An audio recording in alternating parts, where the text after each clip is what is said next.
লাঠি জোংলৈ আক্ৰমণ আৰক্ষী প্ৰশাসনৰ লোকক ভাঙিলে আৰক্ষীৰ বাহন পৰিস্থিতি নিয়ন্ত্ৰণ কৰিবলৈ আৰক্ষী অৰ্ধসামৰিক বাহিনীৰ শূন্যলৈ গুলীচালনা সোণাপুৰ কচুতলিত ভয়ংকৰ ঘটনা পৰিস্থিতি নিয়ন্ত্ৰণ কৰিবলৈ আৰক্ষীয়ে অৰ্ধসামৰিক বাহিনী লগৈ শূন্যলৈ গুলীচালনা কৰিব লগা হ'ল উচ্ছেদিত পৰিয়ালৰ ৰুদ্ৰৰূপ দেখি পলায়ন কৰিবলৈ বাধ্য হ'ল আৰক্ষী প্ৰশাসনৰ লোক বিগত 4 দিন ধৰি সোণাপুৰ কচুতলিত অবৈধ বেদখলকাৰীৰ বিৰুদ্ধে উচ্ছেদ অভিযান চলাইছিল প্ৰশাসনে প্ৰথম 3টা দিন শান্তিপূৰ্ণভাৱে উচ্ছেদ চলাৰ বাবে বিশাল বাহিনীলৈ প্ৰৱেশ কৰা নাছিল প্ৰশাসনৰ লোক কম সংখ্যক প্ৰশাসনৰ লোকৰ উপস্থিতিতেই উচ্ছেদ অভিযান চলাবলৈ যাওঁতেই এনে ধৰণৰ অপ্ৰীতিকৰ ঘটনা সংঘটিত হ'ল প্ৰথমপি প্ৰাণ ৰক্ষা পৰিল প্ৰশাসনৰ কেবাগৰাকীও বিষয়াৰ আহত হৈছে সোণাপুৰ ৰাজহ চক্ৰৰ বিষয়া এতিয়া সমগ্ৰ অঞ্চল জুৰি চেপা উত্তেজনাই বিৰাজ কৰিছে আজি গুৱাহাটীৰ সোণাপুৰৰ সোণতলিত যি উচ্ছেদ নামত নিৰীহ লোকক হত্যা কৰা হ'ল তাক আমি মুছলিম ছাত্ৰ সন্থাই তীব্ৰ ভাষাৰে গৰিহণা দিছোঁ আজি এটা কথা স্পষ্ট আমি বিগত দিনতো কৈছিলোঁ যেন উচ্ছেদিত লোকসকলক উচ্ছেদ কৰাৰ পূৰ্বে তেওঁলোকৰ পুনৰ সংস্থাপন কৰি তাৰ পিছত অসম চৰকাৰে উচ্ছেদ কৰা তাত আমাৰ কোনো ধৰণৰ আপত্তি নাই কিন্তু হিমন্ত বিশ্ব শৰ্মাৰ নেতৃত্বাধীন অসম চৰকাৰে আজি এই নিৰীহ লোকসকলক হত্যা কৰাৰ অধিকাৰ ক'ত পালে আজি অসম আৰক্ষীৰ দ্বাৰা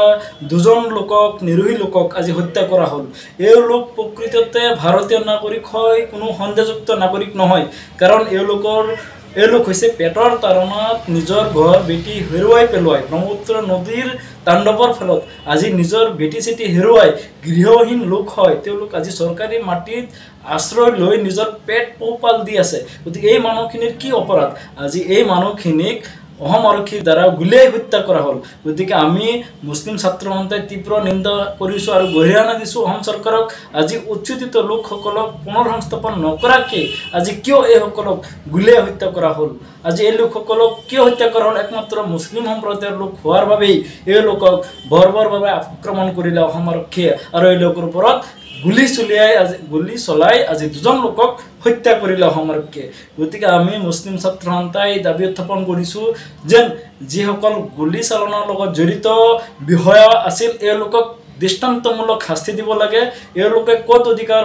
অধিকাৰ পালে নিৰীহ লোকক গুলীয়াই হত্যা কৰাৰ লগতে আজি মই আহ্বান জনাম মোচাৰ ফালৰ পৰা এই যি দুজন ল'ৰাই নিজৰ প্ৰাণ আহুতি দিছে এওঁলোকক অসম চৰকাৰে 20 লাখ টকাৰ এটা ক্ষতিপূৰণ দিয়াৰ আমি মুছলিম ছাত্ৰ সন্থাই দাবী উত্থাপন কৰিছোঁ আৰু লগতে এই উচ্ছেদৰ নামত উচ্ছেদ অভিযানটো বন্ধ কৰিব লাগে কাৰণ মহামান্য উচ্চতম ন্যায়ালয়ে ইতিমধ্যে এটা ৰায় দিছিলে যেন বুলডেজাৰ যাতে কাৰো ঘৰত নচলে কিন্তু অসম চৰকাৰে কিন্তু সেই উচ্চতম ন্যায়ালয়কো